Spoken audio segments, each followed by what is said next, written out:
Everybody sees Jimmy. Jimmy will take questions from you. Anybody that wants to write down any questions, see Jimmy. Anybody else see Jose? Especially if you don't talk English, see Jose. Marty, can you talk Spanish?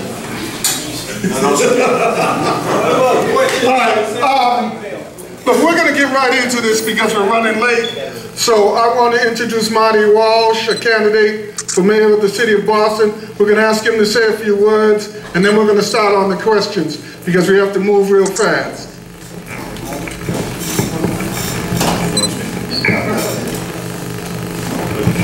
Thank you very much. I want to thank Billy. I want to thank the board for allowing me the opportunity to come in here. My name is Marty Walsh. I'm a candidate for mayor of the city of Boston.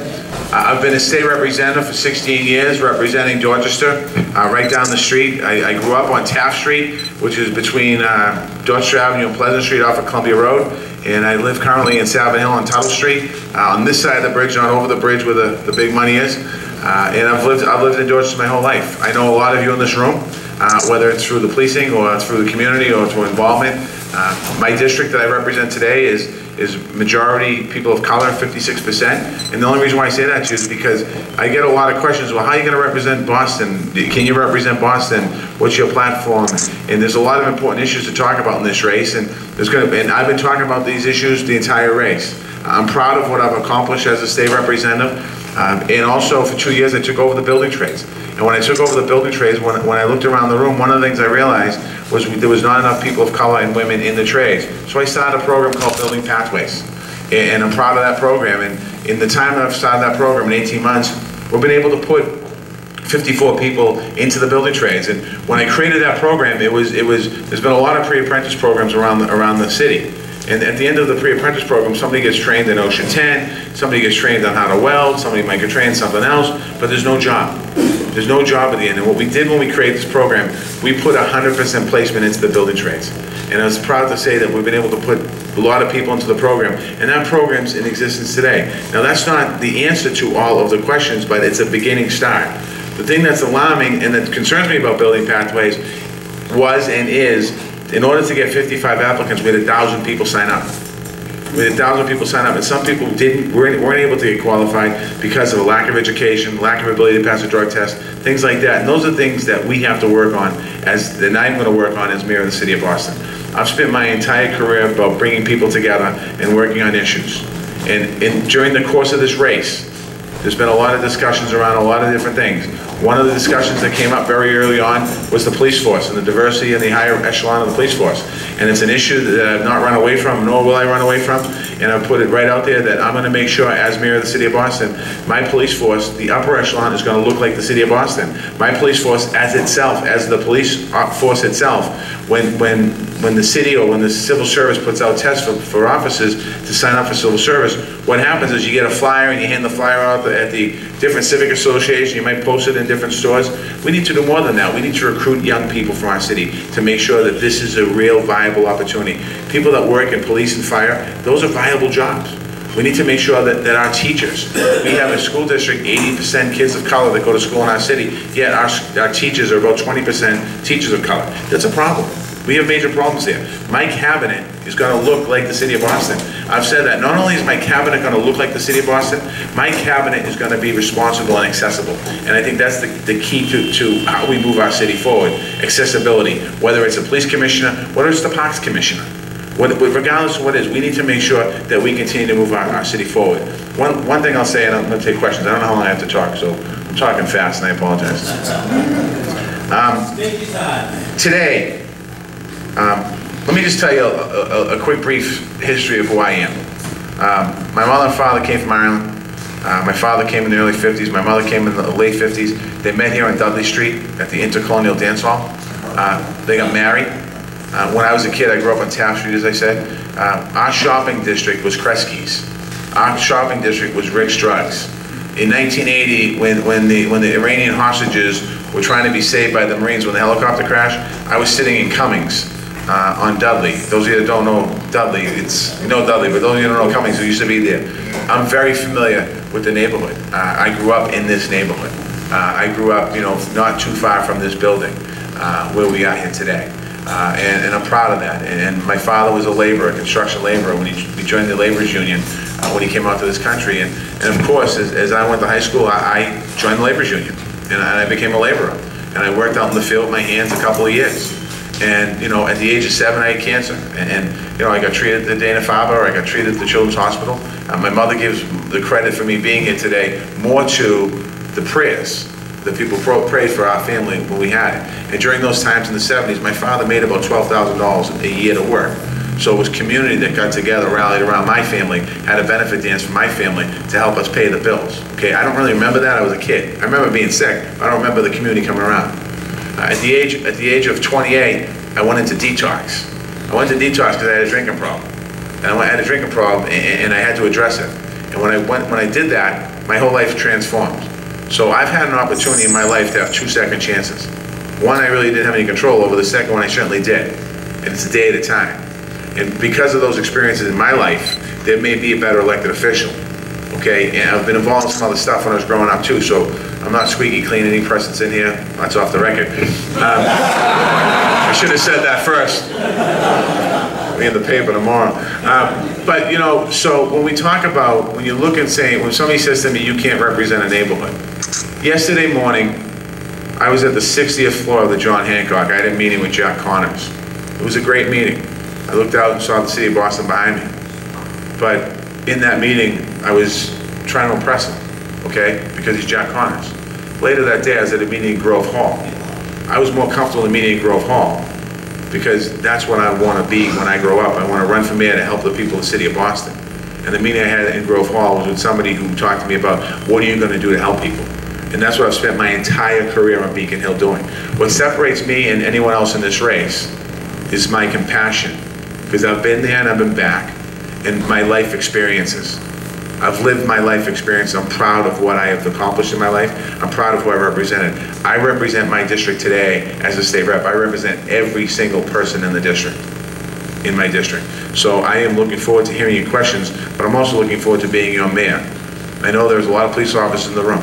I'm looking forward to being your mayor. I'm looking forward to being the mayor of everyone in the city of Boston. I'm looking forward, I was on H Block today. I walked through, and I'm looking forward to tackling that issue. Because I will, because it's not the first time that I was talking about the issue of gun violence in the city of Boston. I spent some time up at St. Peter's Teen Center talking to kids that are caught up in the life of gangs and drugs. I don't mind that. I'm comfortable in that room. I want to make a difference here in the city of Boston. Somebody asked me, what do you want your legacy to be? My legacy, I don't know what I want my legacy to be, but I certainly want to do this. I want to reduce the number of guns in the street. I want to reduce the number of kids getting killed. I want to give more kids the opportunity to go to college and get a degree. I want more kids to be able to be police officers and firefighters and teachers. I want more kids to be able to run for mayor of the city of Boston. That's what I want my legacy to be. So when I'm done in politics, I want to make sure that, I want somebody to say, you know something, he made a difference. That's what I want my legacy to be. Before I take any questions, I just want to recognize a friend, somebody who I spent 4.5 months on the trail with and bonded with, and we all did, and that's Brother Charles Clements, who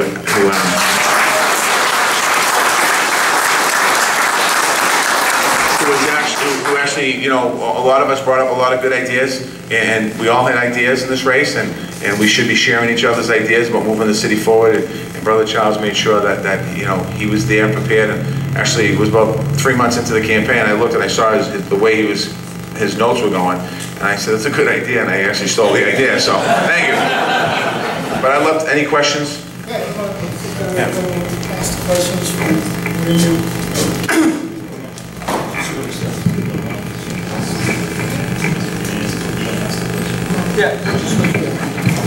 All right, folks, I know there's a lot of police officers in this room, but this is, you know, open community forum, so it's going to be geared more towards the community at large. I know you guys have a lot of questions about the contracts, but this is not the venue for that. So we're going to, you know, stay away from that. We are going to ask some police-related questions, but not, you know, specific to the police contract. That's why we have unions for.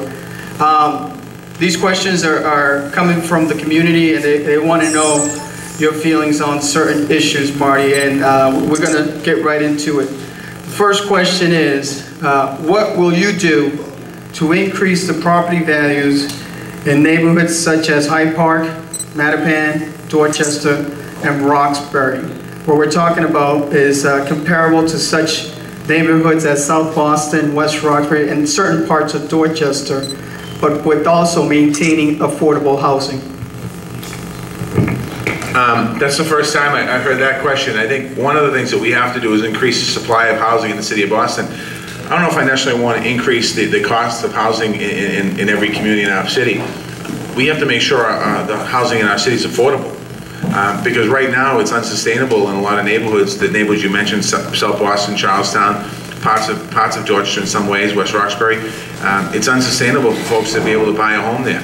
And I think what we have to do is increase the opportunity for home ownership around the city of Boston. I certainly understand the idea behind the question, and I don't necessarily think we have to increase the prices to bring a neighborhood up. I think we have to make sure the services in those communities are good. I think we need to make sure that our school system is strong, that every neighborhood has a good quality school system to send their kids to school. And I certainly think we have to look at first-time home buyers program. The one thing I would like to see in Hyde Park and in Roxbury and in Dudley and in parts of Dorchester is the opportunity for more home ownership. You know, my mother and father bought a house in 1967. They bought a 3-family. They bought that 3-family for the intention of using the second and third floor units as the ability to pay for their mortgage. What's happening today is we're condoing them and they're going for $300,000 a floor. That's not what we should be striving for. We should be trying to strive for more people to have opportunities to actually buy a home, live in a home, and if that means 2 and 3 families, that's what I'd push for, and I want to push for. Before we continue, first I would like to thank MAMLEO for letting us use the space for Communities United, but I wanted to really crystallize why we put together a PAC. And this is something from our chair that he wrote, and it has been published. Now is an exciting political time for Boston's new challenges are emerging. Old problems still need addressing. The Black, Latino, and Asian communities are coming together in ways that can tangibly benefit all of the city of Boston and move us forward. We represent an organization called Communities United Political Action, recognized by Political Campaign Finance Committee with the state of Massachusetts.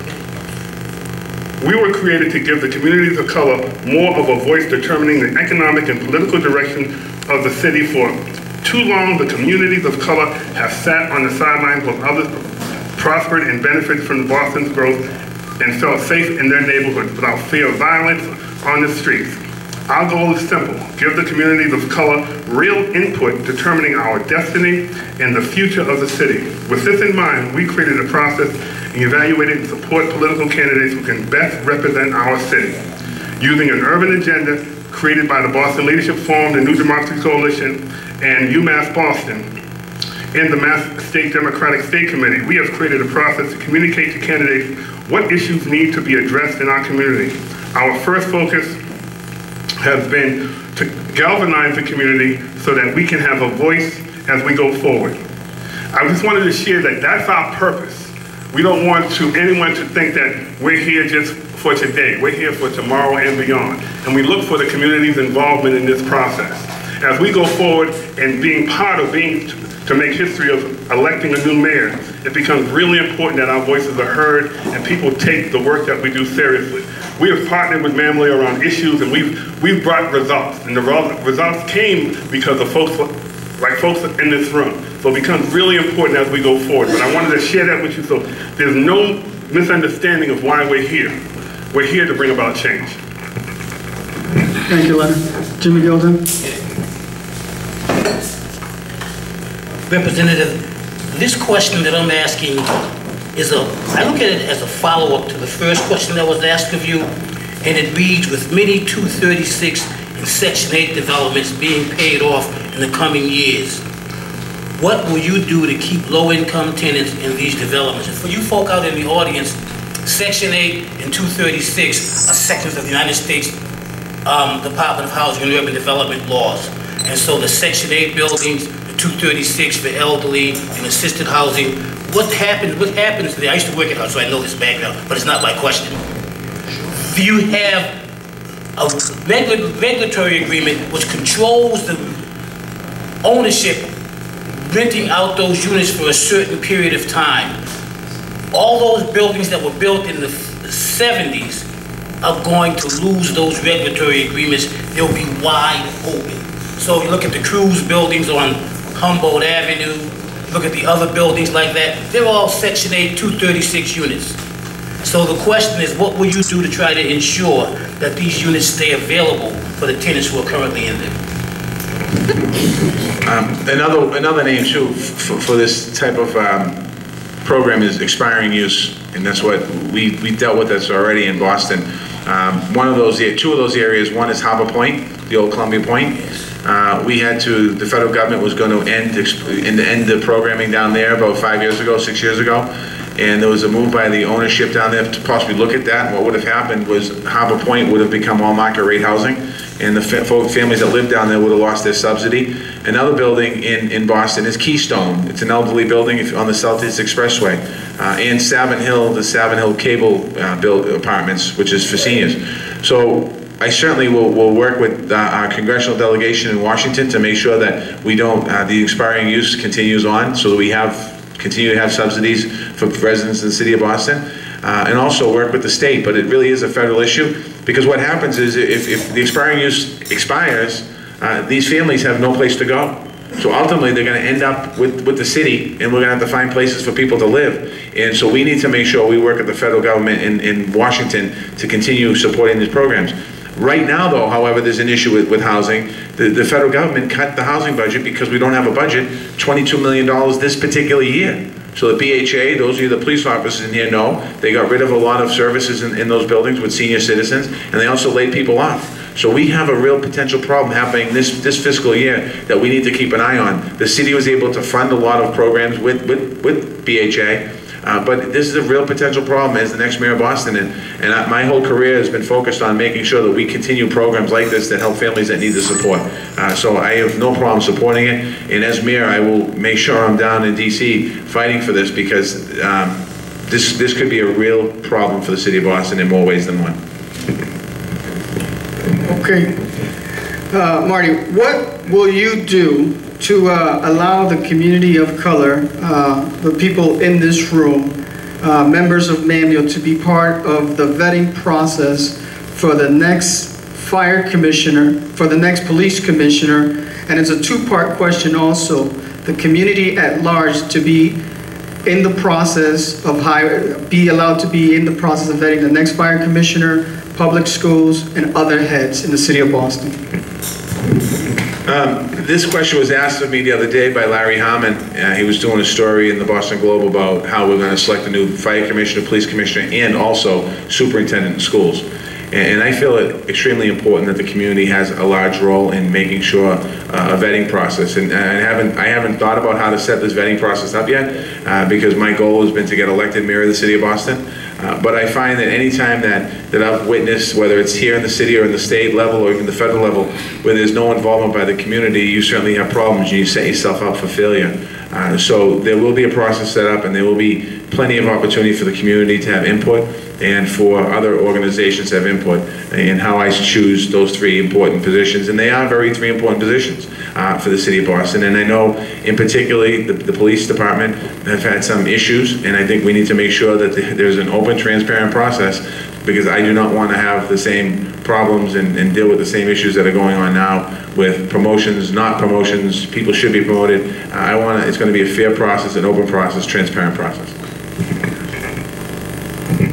Okay, Representative, this question deals with one of the bills that you sponsored in the state legislature or signed on with. It was a bill that said that the cities and towns should not have the authority to set health insurance co-pays and deductibles outside of collective bargaining.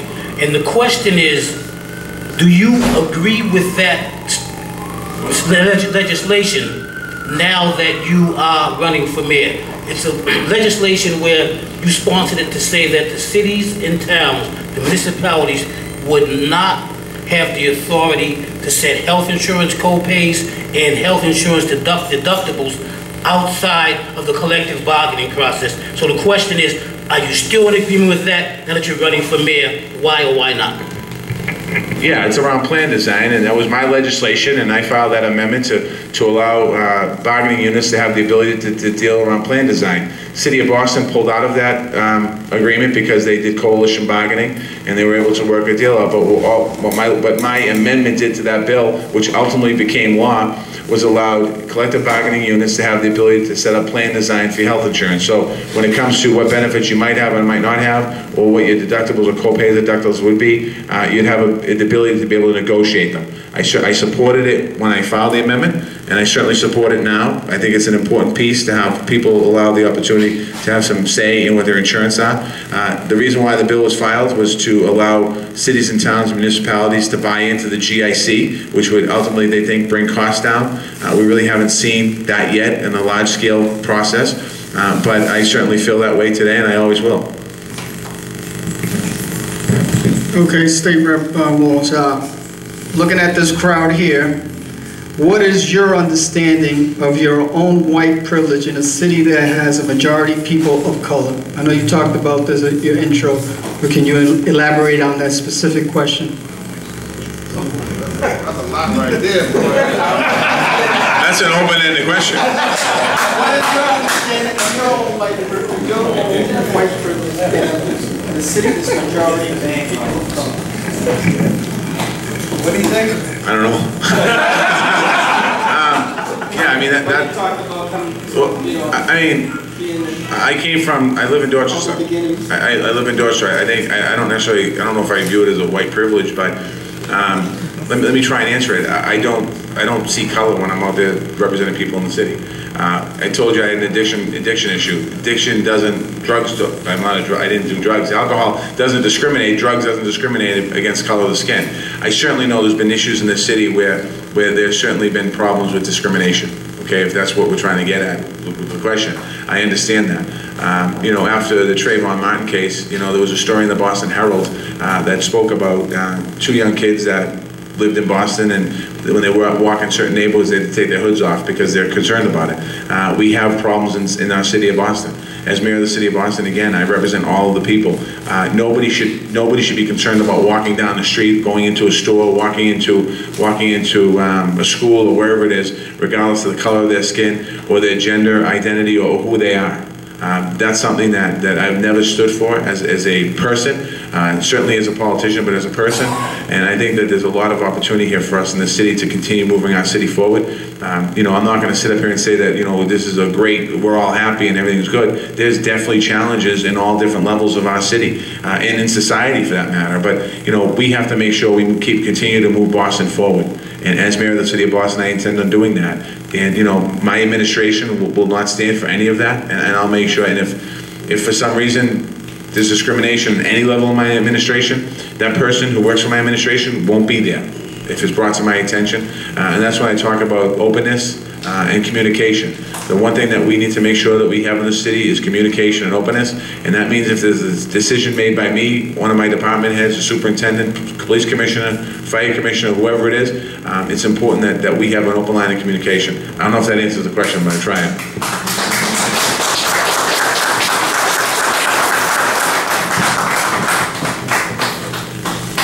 This is a question about education, and the question is, will you have civics/Black history as part of the core curriculum of BPS? I'd like to add to that question and include not just Black history, but histories of the other cultures that populate these so-called minorities who are the majority in this city. So the concept of civics and other types of history. I certainly supported legislation on Beacon Hill to add civics into high schools. I think it's, you know, I think it's a disgrace that we don't teach civics in high school. I don't think enough kids understand the history of our country or the history of the world. So I certainly support that. I'll go further. I think we should be promoting the history of our neighborhoods. I think areas like Dudley Street have a story to tell. I think they have a story to tell about who it is and what it is and where it came from, and we should be talking about the history in Boston. And even the history that might not be a positive history, I think it's important for us to talk about that as well. You know, I grew up in 1974 when busing came in. I was 7 years old. My mother sent me to St. Margaret's Grammar School. She's from Ireland. She didn't really know how to address it. And so when I remember the busing is watching buses come by with motorcycle cops going in front of the buses, in front of the Russell school on Columbia Road. So I think, you know, we shouldn't run away from our history, good or bad. We should be talking about our history, and our kids should definitely understand the history of our country and the history of our city, and I don't think they do, and I certainly support putting civics back into the city of Boston, including African American history. I think that's an important piece of our city and the culture of our city. Okay, Marty, we're going to take a couple of questions from members of the PAC, and then we'll take a few questions from the audience if we have time. Hey, Marty. This question, I want to acknowledge one of our board members, Minister Don, just came into the room.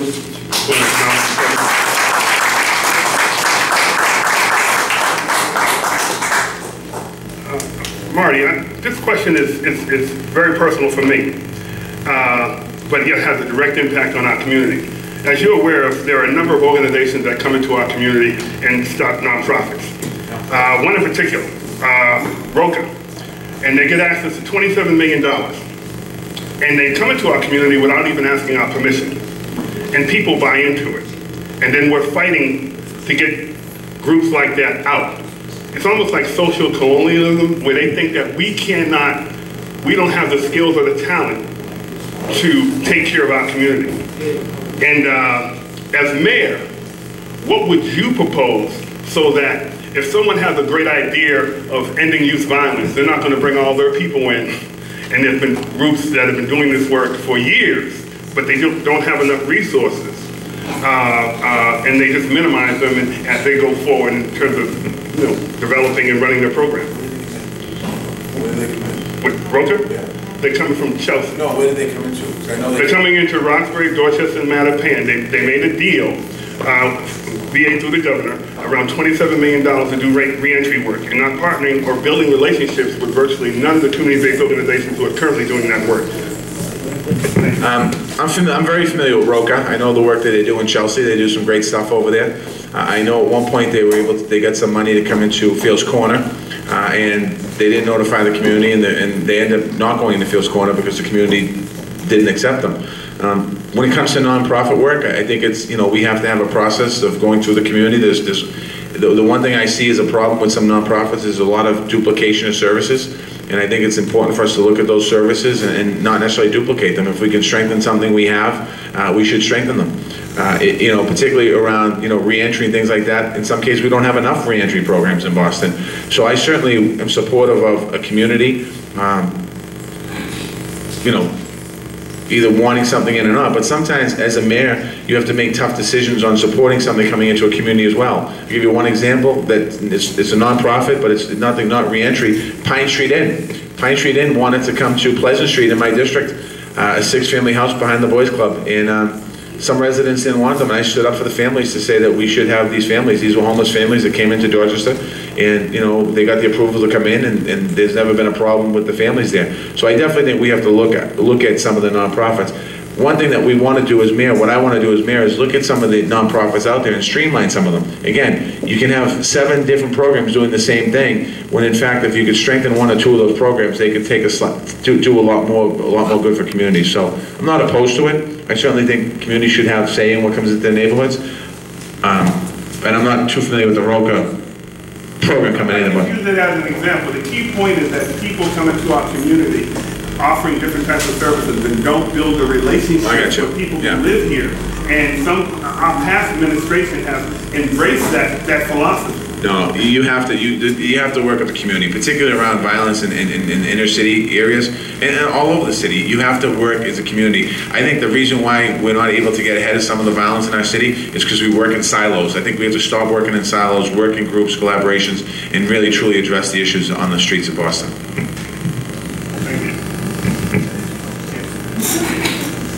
All right, State Rep, elected school committee, yes or no, and why?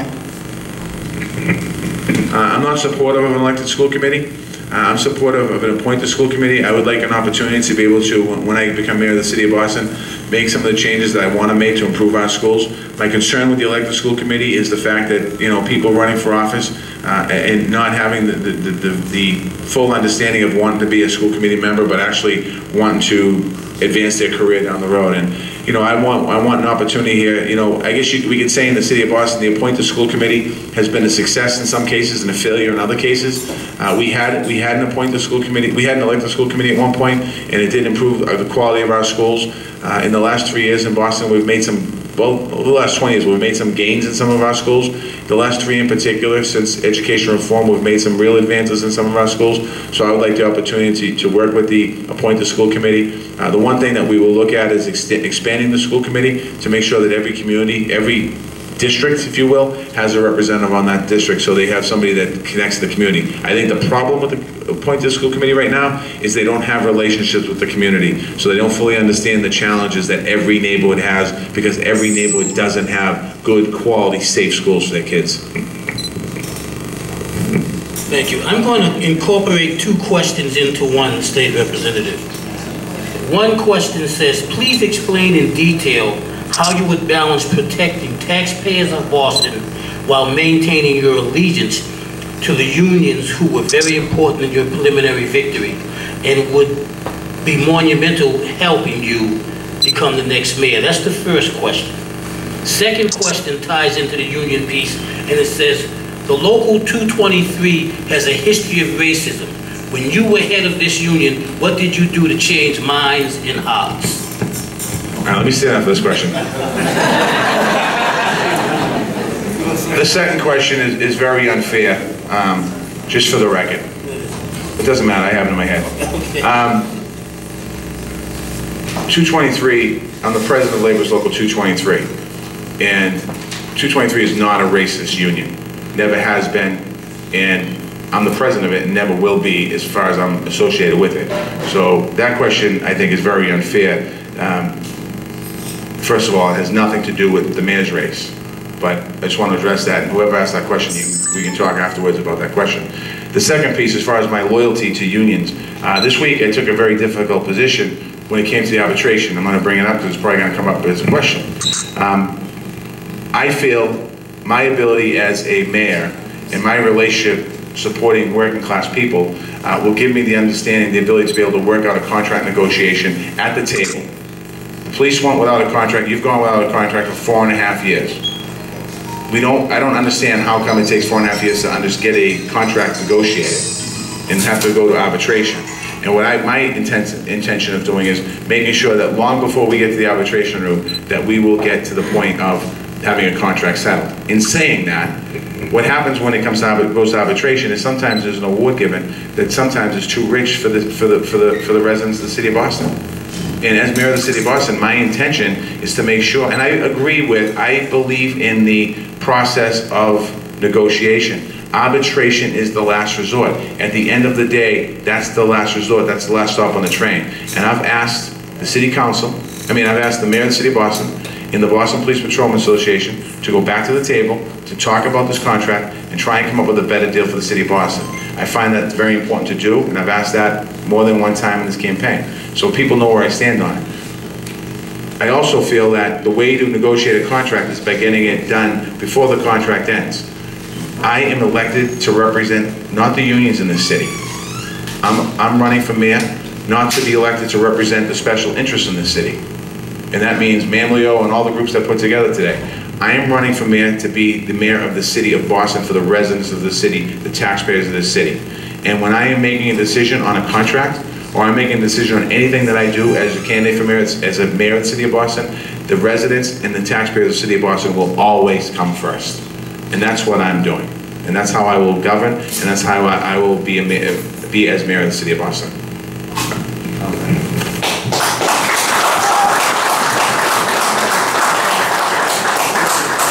All right, that's enough. Minister Don, we're going to introduce Minister Don. He's going to address you directly to ask a question.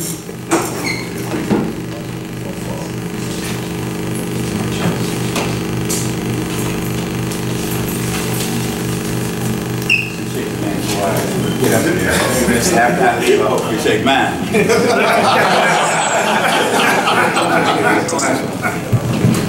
Well, first of all, I don't know if any of you know that I am a Muslim follower of the Honorable Elijah Muhammad, and I have to take a phone call from my boss, Minister Farrakhan.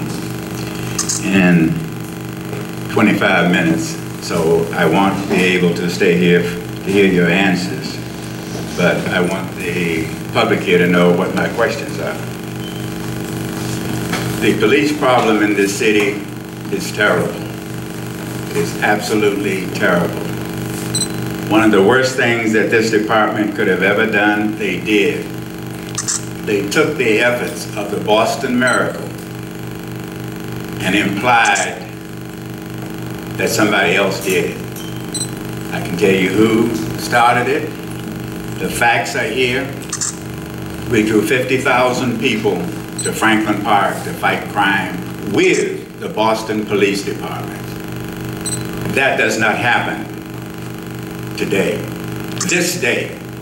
For some of you who may not have been here, the architect of it was Mayor Flynn, Mickey Roach, but the mainstay in this community from the police perspective is William Billy Sylvester. He put it together. He put it together. And for those of you who are not clapping, you must not have been here then, because it was a long time ago. Anytime you can get 50,000 people to Franklin Park, you got juice. It was the cooperation of City Hall, the police department, and the community. And there are other people running around this town trying to find out. Now, I want to know if you will make a statement here that you will do everything in your power to reduce drugs in this community. Those people involved in it, pick them up, let the court stand by them.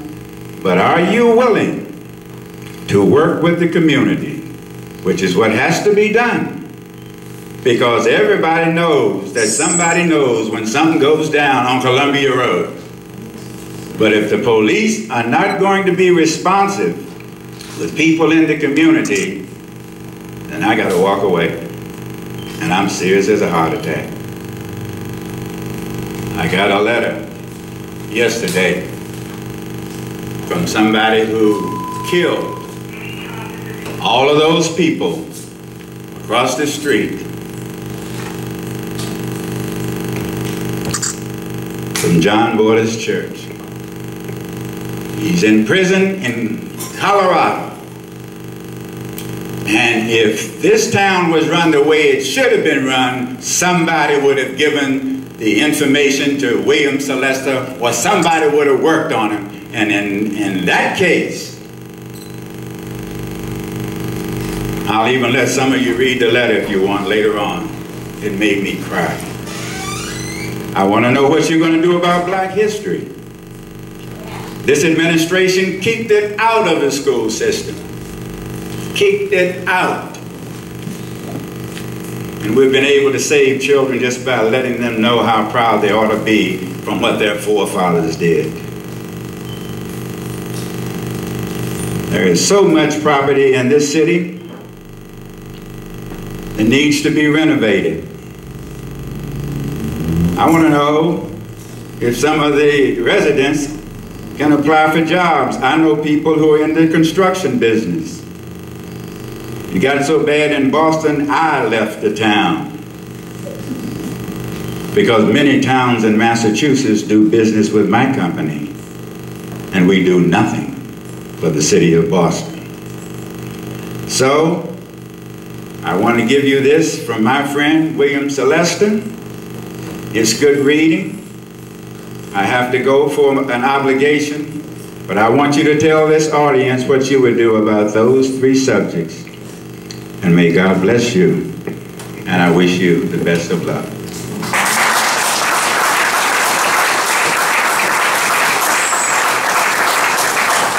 Thank you, Reverend. And I think as the Reverend's walking out, we'll just, we touched upon those three issues.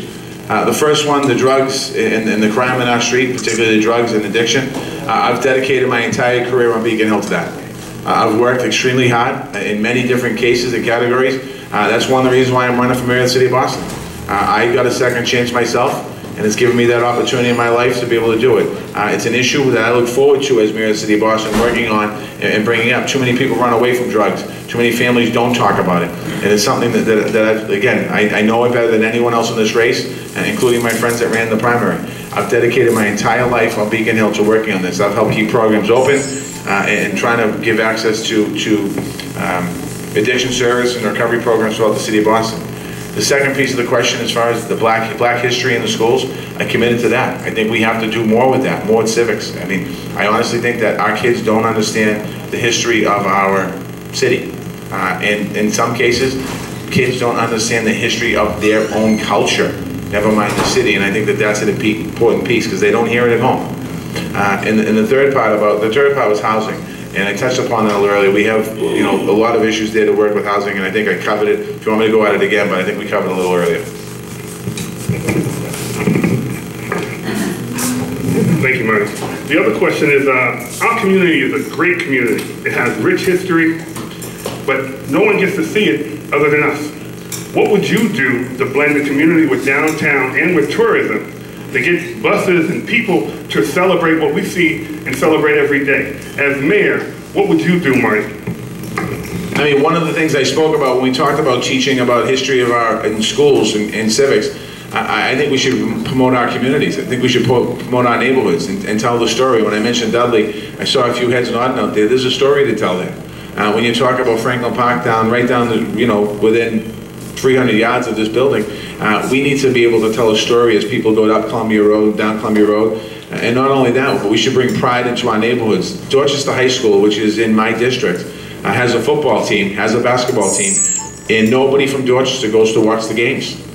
And we should be promoting the fact that Dorchester High is in Dorchester. There are people that live in Whitman-Hanson that never went to school in Whitman-Hanson, but they're down at the Whitman-Hanson football games supporting their teams.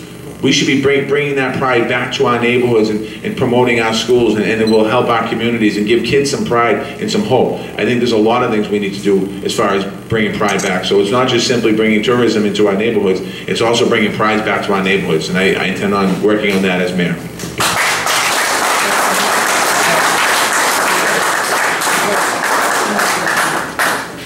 All right, Marty, this question comes directly from the audience, hot off the presses. Would you keep the current fire commissioner? Every position is going to be open for discussion as mayor of the city of Boston. I am not taking a position as far as who's not going to be here and who's going to stick around. Everybody's going to be reapplying for their job if they want. I haven't made a public statement as far as asking for resignations from everybody, but we're going to come up with a process in every single position, and we're also going to move around. We're going to, well, not necessarily police and fire, but we're going to change some titles and merge some agencies. So every job in the city of Boston, as far as the cabinet and as far as the cabinet, is really the cases of it, is going to be open for discussion. And I can't commit to who I'm keeping or not keeping because I honestly haven't thought that far down the road. But there will be an open process for every single position in the city of Boston as far as cabinet level. So you're not keeping Ed Davis? He's gone. All right, we got time for 2 questions from the audience. Ma'am, go ahead. Can everyone hear me? Yes.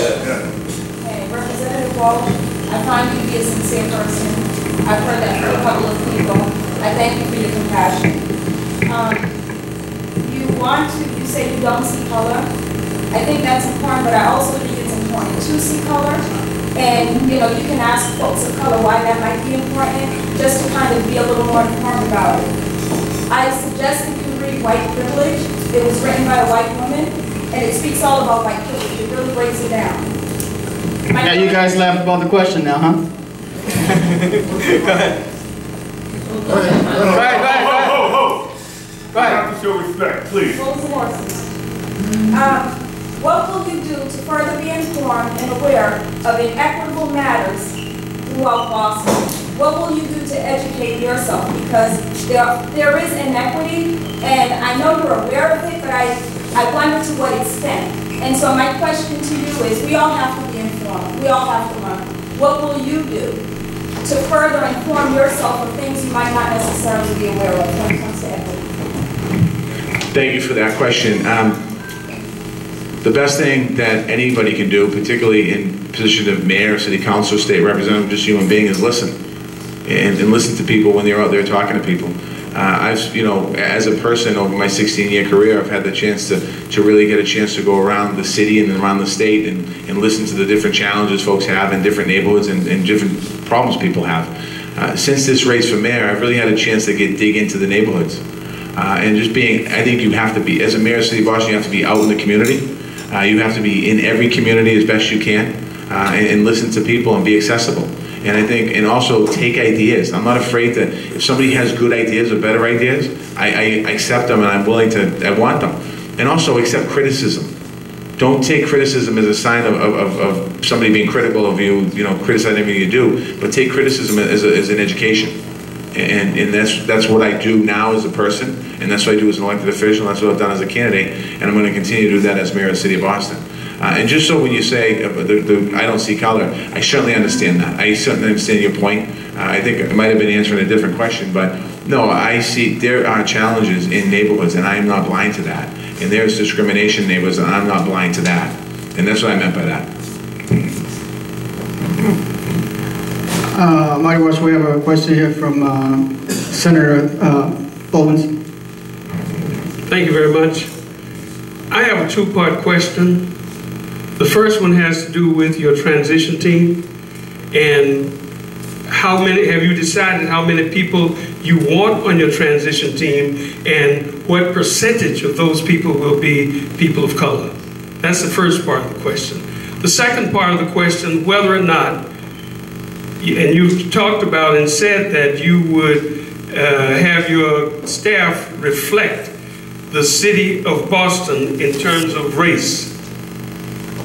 Will you have the same number or percentage of people on every committee that does outreach to do a search for various positions, such as the commissioner of the police department, the superintendent of the Department of Education, the superintendent or commissioner of the fire department, and other important positions where a search will be done for the city of Boston? Thank you, Senator, for the question. I have not gone that far thinking about a transition team. However, if this group endorses me tonight, maybe we'll start talking about transition team.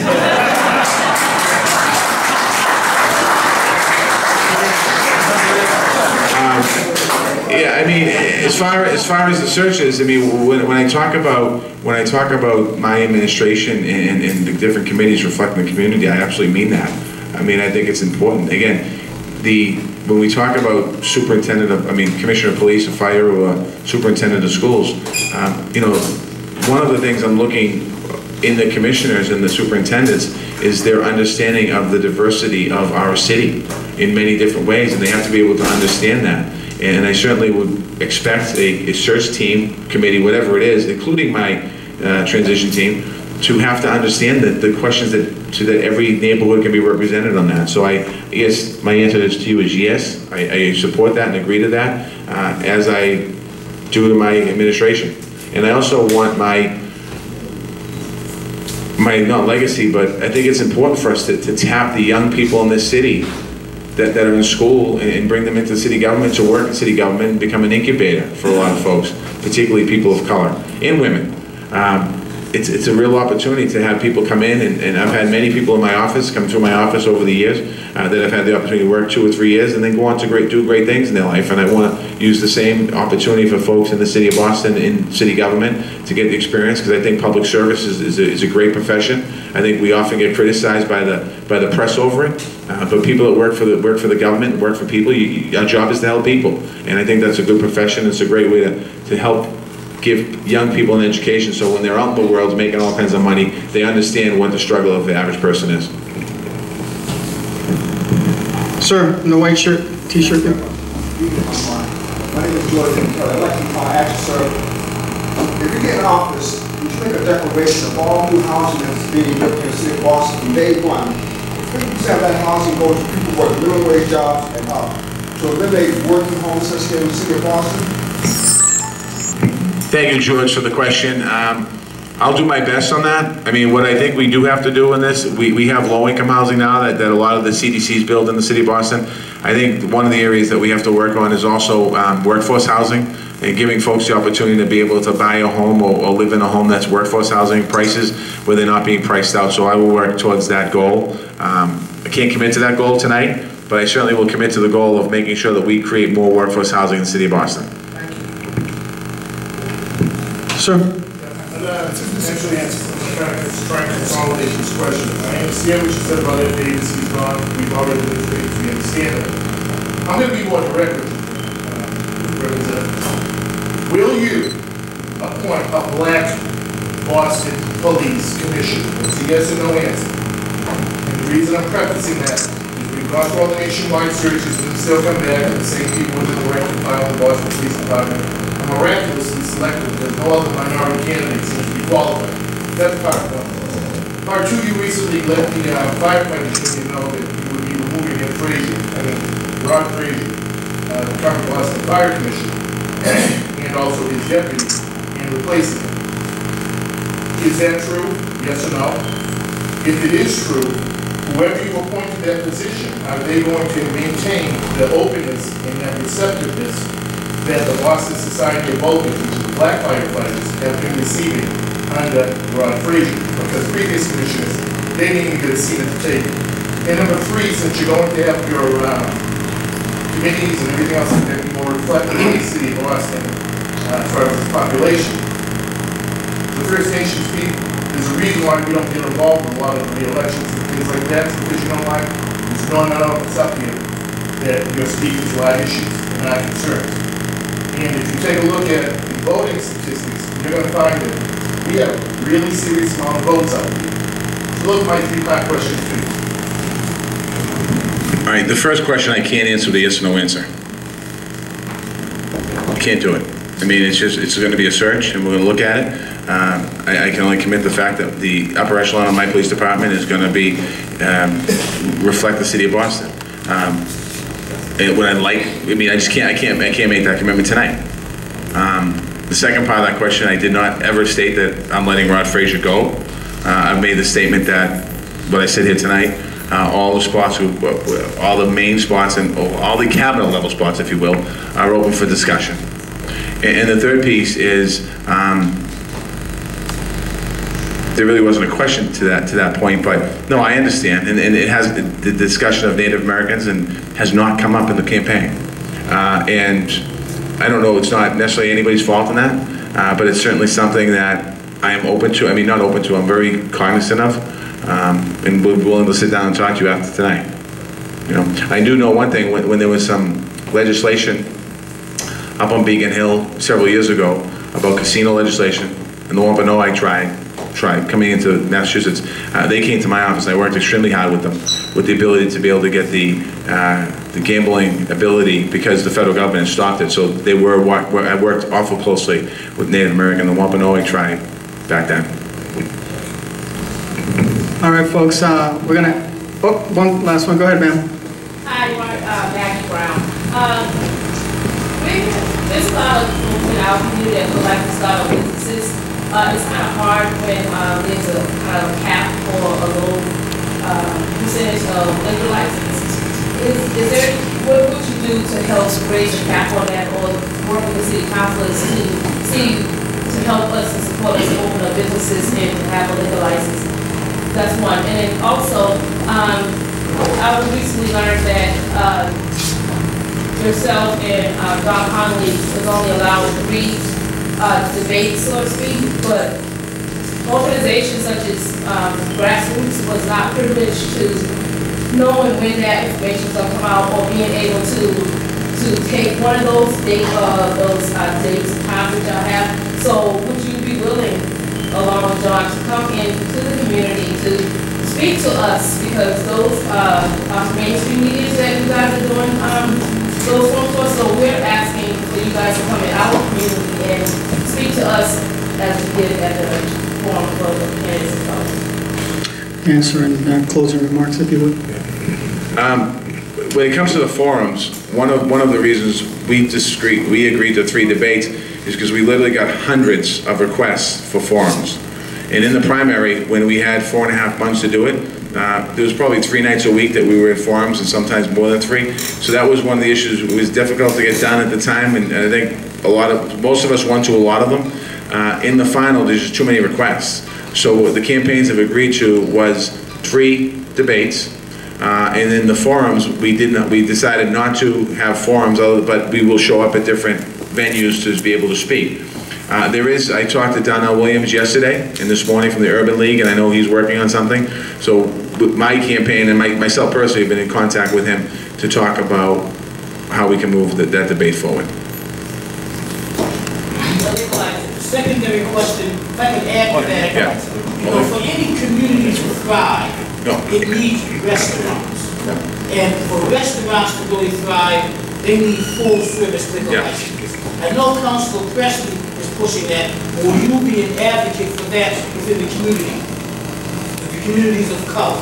Yeah. Well, let me just Restaurants are really important. The big issue here is I have supported that legislation in the past. There's been many pieces of legislation that have gone through Beacon Hill that extends liquor licenses in the city of Boston. So this is a common thing. What we have to do is pass legislation on Beacon Hill to allow the City of Boston Licensing Board to determine their own number of liquor licenses that need to go out to the City of Boston. And the way the law is written today is certain cities and towns, because of population, are limited to numbers of liquor licenses due to population. So that's why the legislation on Beacon Hill, because Boston, with the population, the amount of liquor licenses, we're at our cap. That's why Council Presley pushed her legislation. So what we really have to do is give cities and towns the ability to make their own determination on what the liquor license law should be, what the amount of restaurants license law should be, and that's what we have. That's what really is the answer to the question. All right. We want to thank Representative Walsh for being here tonight.